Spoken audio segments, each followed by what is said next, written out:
We were making ginger garlic chicken with cilantro and mint. This recipe is all in the marinade. So what we have here is got green chilies, garlic, ginger. So we're gonna toss that right in here. We've got a little bit of salt. We've got mint. We've got cilantro. So far, you know, all stuff you can find in your grocery store.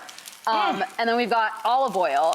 You don't find olive oil traditionally in Indian food, but when my mom immigrated to the States, she just loved the bright, fruity taste of olive oil. Right, and it is fruity. Oh, do you wanna? You wanna squish some lemon in it? Yeah. Check the chicken there. All right, sounds good.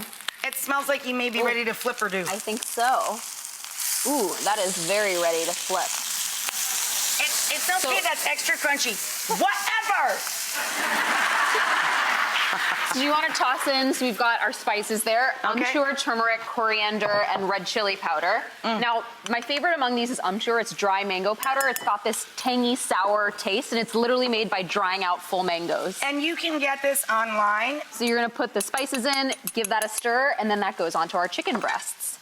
Lovely. Right here. This marinates for 2 hours. You can cheat it and do 20 minutes. No one's gonna judge. Or to die. We already have one cooking.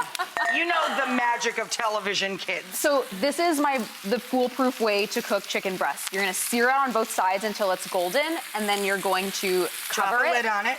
You're gonna turn the temperature down to low, and then just let it steam in here for 10 minutes. And let it finish cooking through gently so that the outside doesn't overcook before the inside gets fully cooked. Exactly. Right? And then after this is steaming for 10 minutes, you're gonna turn the heat off, and then let it finish right here. Magic of television. All right, great, come on now. Let's go down over here.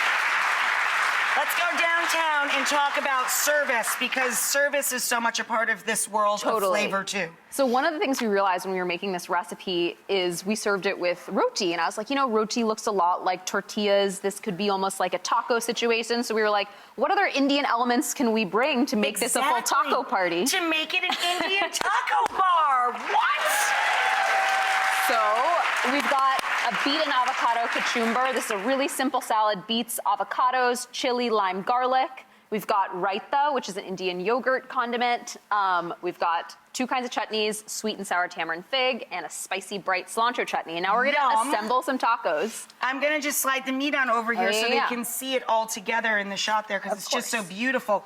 When you see all of these colors and flavors, and so much about Indian cuisine is about balance and texture and hot and cold. I never thought I'd be saying this, but Rachael Ray, do you wanna eat an Indianish taco? Hell yeah! Wow! Priya's book is Indian-ish, and you can get it on bookstands now.